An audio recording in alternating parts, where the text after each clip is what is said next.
Everybody, welcome into Bayou Time. Harry McCullough here. Happy New Year. It is a new year, 2024. Unbelievable when you think about that, but it happens every year. And of course, that means a new legislative year in Baton Rouge. And our guest today is Jerome Zerignue. We'll be having about 3 segments with, of course, the state rep from District 52. So first of all, thanks for being here. How was your New Year's? Thanks Everything for good? having The holidays me. were Yes, good? it was great. We celebrated a party. A friend of ours, son's getting married. It was a dual celebration. So we had celebrated the new year, but also had an engagement party for him. So it was good. Awesome. Good time. Yeah, no, it's real good. I mean, my family had a lot going on from the last year. It's been a wild year. So January 8th, not your first rodeo, and thank goodness your first rodeo was a pretty rough one. It was. Was that 12 years No, ago? yeah, it will be 8. It was years ago. Our first term was in 2016. When y'all just lived in Baton Rouge because you had special session after special session, and it was the beginning when John Bell Edwards came in. A little different circumstance this time as we get a new governor, a new party for the governor for the first time in 8 years. What's your expectations as the swearing in is on January 8th? Yeah, it's, that first term was like the term from hell in essence, that we had so many sessions. You typically get elected and you figure you're going to do 4 sessions through your term. Well, at that first term, we had 11 sessions, counting all the special sessions. And it appears this one is kind of starting off the same way, not so much with the same problems or issues, in so much as that first term, we had a $2 billion deficit and mostly fiscal issues. I think the governor-elect has indicated that he wants to have a special session on crime, and we have to have another one on redistricting. So we will have a few sessions even before the regular session in March starts. But yes, we get sworn in on the 8th as an orientation session for new members. Typically, most of the members go through that about 2 days.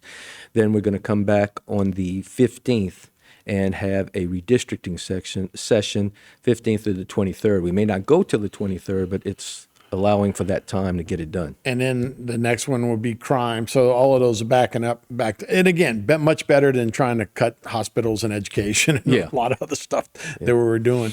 Although, we've had a heck of a 4-year run here when you talk about COVID and hurricanes and all that kind of stuff.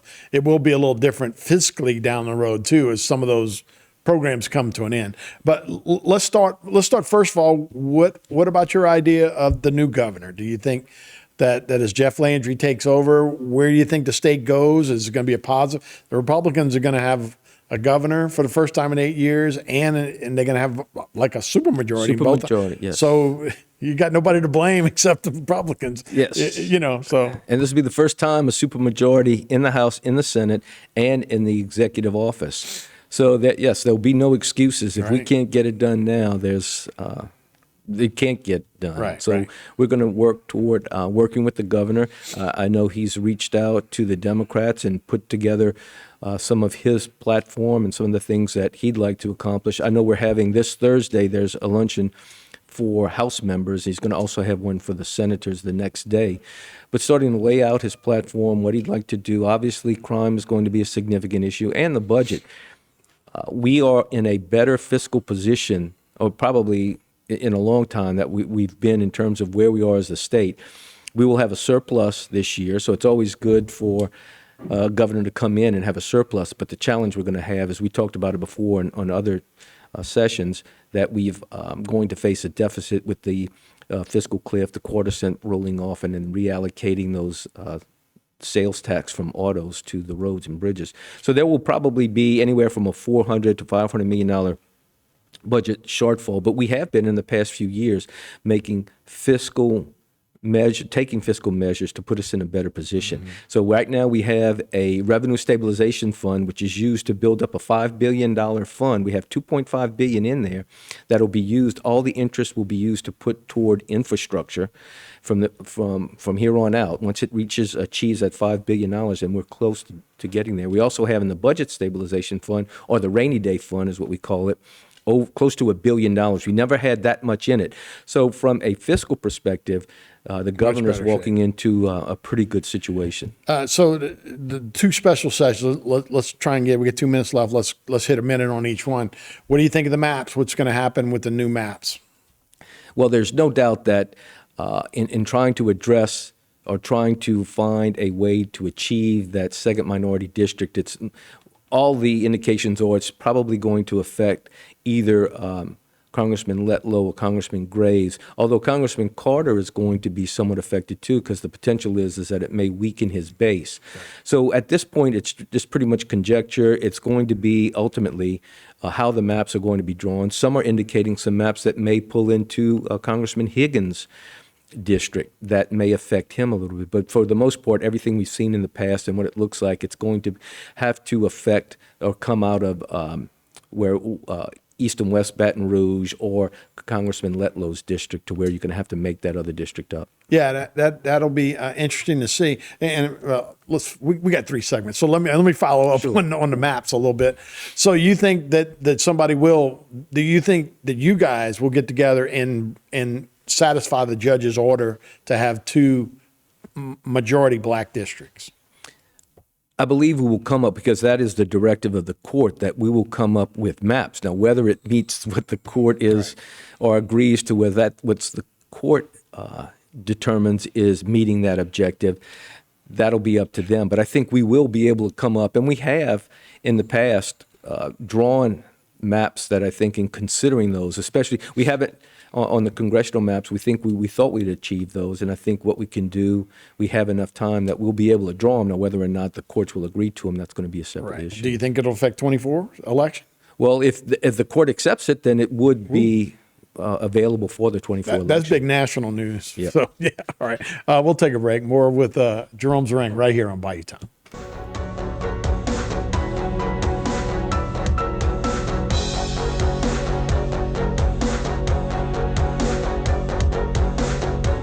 Today's social media segment is brought to you by Terrebonne General Health Systems, modern technology and timeless caring. Rouse's, you're either local or you're not. Buick, the craft of modern luxury. St. Martin and Bork, know your rights.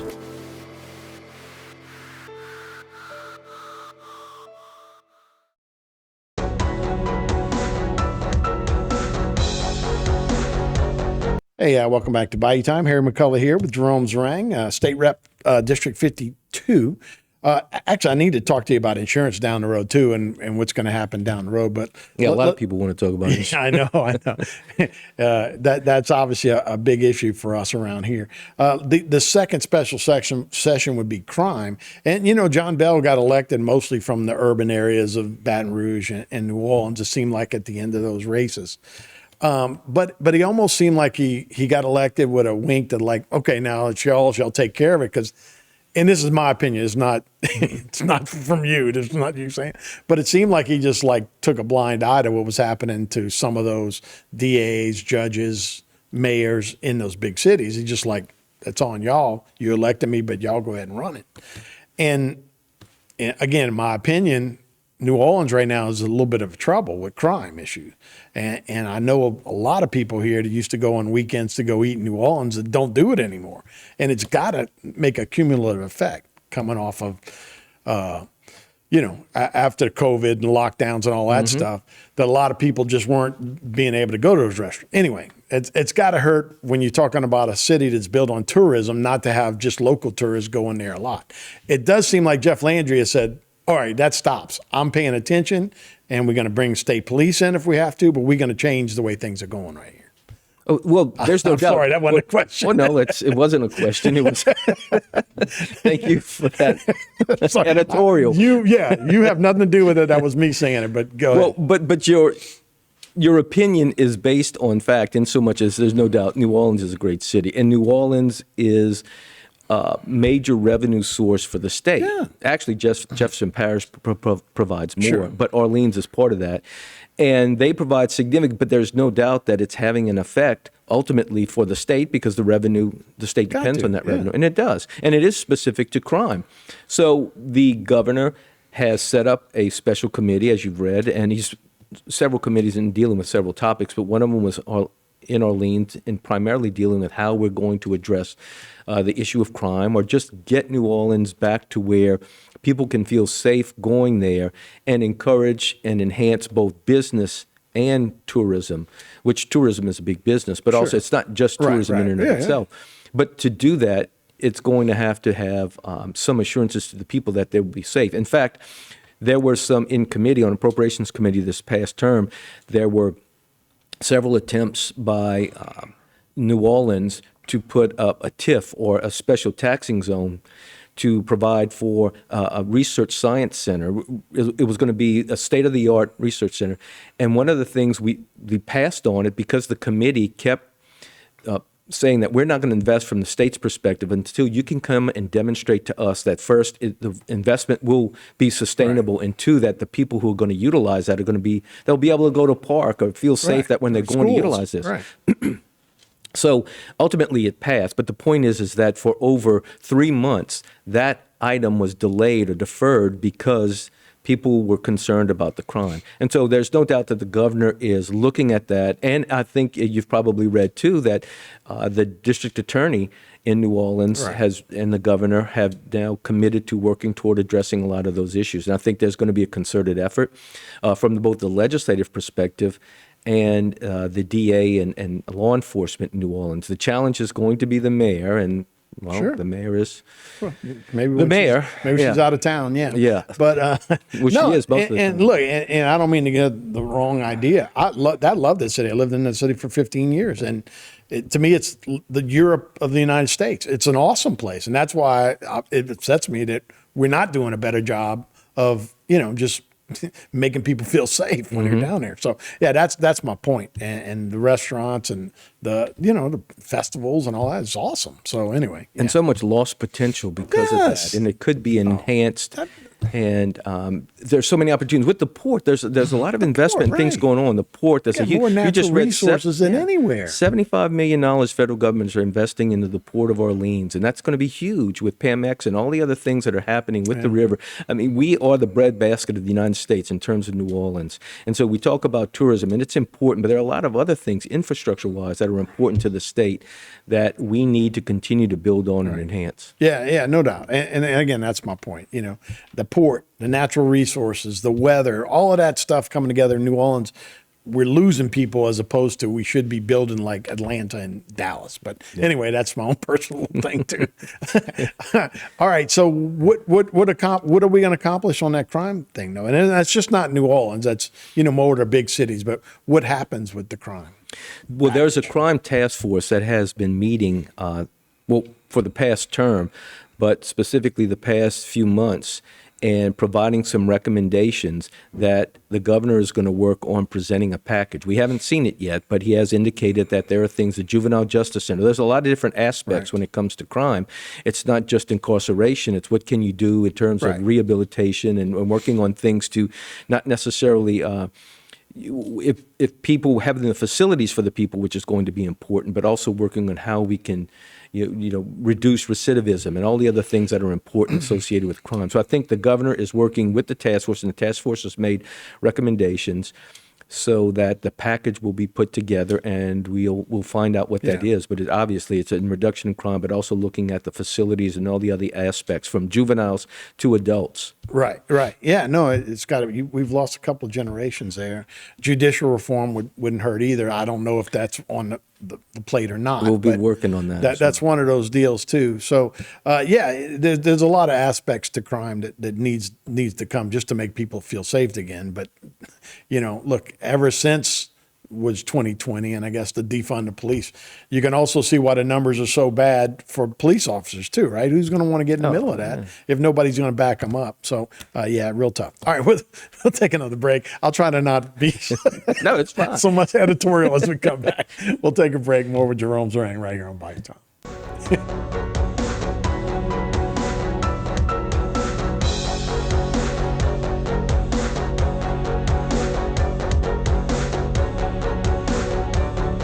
Today's social media segment is brought to you by Alford and Associates for all of your insurance needs. CIS, Cardiovascular Institute of the South, the highest quality cardiovascular care available. Barker Honda, the Barker family tradition of quality.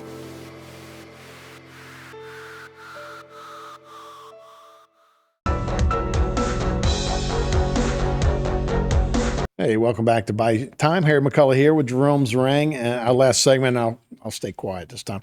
Two things we need to talk about: insurance rates. Now, that's obviously any people that live around here. That's a big issue. Is that the other one was carbon sequestration, and that's just we just don't know enough about that. So I'll have you talk a little bit more about it. Sure. What about insurance? Anything new on that? And the new companies? I know you were part of the task force to attract people here. And I wish I could say that they were, but there are some opportunities in terms of more companies or writing policies and reducing the numbers off of citizens. The challenge is going to continue to be because of the risk, and until we can do some things like fortified roofs and other opportunities to incentivize companies to come in and write, it's still going to be a challenge because of the risk and all the other factors we have here in Louisiana. But there are, I know the new insurance commissioner, Mr. Temple, is working to, he's pushing to have a special session. That's what we need, another special session. But I'm hoping maybe within the regular session, there are things that we can, and we're looking at some other opportunities, even expanding the fortified roof program, because there's no doubt that that has provided both the benefit to the homeowners themselves, but also to the insurance companies to reduce that risk and have them incentivized to come and write some more policies. Sure. And risk rating 2.0 lawsuit, Liz Merle will now head that up. Yeah. We're just waiting on the judge. Just waiting on what's going to happen. Okay. The other thing I wanted to talk to and spend a little time is the carbon.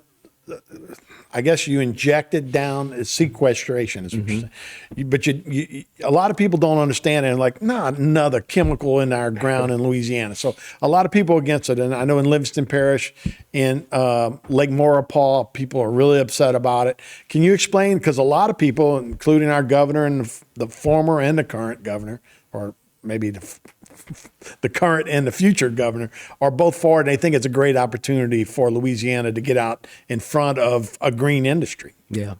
Well, it's not necessarily a poison. You are emitting carbon as we speak. So the reality is that this is not a new technology. Especially in Canada, Europe, and other areas, they have been utilizing this technology, which is essentially taking the carbon. And we're in a good position in many respects, because we are one of the largest carbon emitters with looking at the plants along the river that produce both from ammonia and other things that we do for fertilizer, and all of the plants in the river emit a significant amount of carbon. So if you can go to where a large amount is being produced and you can sequester it to take it out of the atmosphere, that's a plus. If you have the geological formations or the area that can sequester it, you are then able to take it, and that's a plus too from an economic perspective. So it's a plus for Louisiana. And we're one of those areas? That's right. We have, in terms of the Gulf of Mexico and some other areas, from the geologic formations and where we can sequester or inject it. Now, this is, it's not How just far putting it goes several thousand feet down. And again, because of the pressure and the temperature, it becomes in a form that it's kind of like it's both a gas and a liquid, but it almost, it's not just like air. It's where you breathe. It's in a different form to where it's becomes thicker, and what almost it does compressed, is it is compressed because of that. But what happens is it starts working within and changing with the rock itself, becomes materialized with the rock and become a part of it. So it's not going to be just released and escape out. They're putting them, and they have to have these. There's a lot of tests that they have to do before they even can approve a site. And now that Louisiana has achieved primacy, which means that there are only 3 states, now that Louisiana's won, 3 states in the United States that have the authority, a capability of primacy, which is essentially that the state has the authority to both permit them, have oversight over them, and also site secure to make sure that the site meets all the requirements to be able to have a carbon sequestration facility to do that. But we can utilize the carbon that is being generated from the plants, and we have the capability to inject it and store it. That would be a benefit both to the atmosphere and also to the economy. Yeah, so you think there'll be companies lined up, and you think this is something that's happened. It was last week that they got primacy, I guess, right? Yes, it was last week. And so I know the governor and the governor-elect are really excited about this future. Yeah, it does have a lot of potential. And it's you see, Louisiana. What are people afraid of? Just not knowing? They just Well, don't not know knowing, what's and they going do think, again, like you said, here's another pollutant we just injected in Louisiana. Louisiana is just the armpit of the nation, and people dumping all their stuff, and we're taking it. But the reality is that, again, it's not a toxin in so much as we do have it. The ocean sequesters tons and tons of carbon all the time with photosynthesis and phytoplankton. Sequestering carbon. The ocean is a large carbon sink. Also, the wetlands of Louisiana, there's also opportunities for nutrient assimilation. We talk about diversions and other things too there within the Mississippi River. If you pass the water through it, the nutrients themselves can be absorbed through the wetlands. So there's a lot of potential to both clean up the environment or reduce our carbon footprint, but also provide benefit to the wetlands and also do some things to that our economy can take advantage of. Will we have any of those wells in Terrebonne and Lafourche? I don't know about Terrebonne and Lafourche. Ultimately, to do that, you have to look at it. Right. But in terms from a geological perspective and the Gulf. potential, yes, you could have them off of the coast or some areas. We have a couple faults in Louisiana, which may, in Terrebonne, which that all has to be factored into it. But I think there's definitely potential. Especially in the Gulf of Mexico. Real interesting. And yeah, you always seem to find a way. I know there's one way to just shut down everything and one way to deal with it, and find new solutions. And this seems like one of those new solutions. So it'd be a good deal. So, all right, man. Well, good luck in Baton Rouge. Hope you get home sometimes. Don't back up these special sessions. But thanks so much. You're welcome. All right. Appreciate it. We'll be right back. More Bayou Time right after this.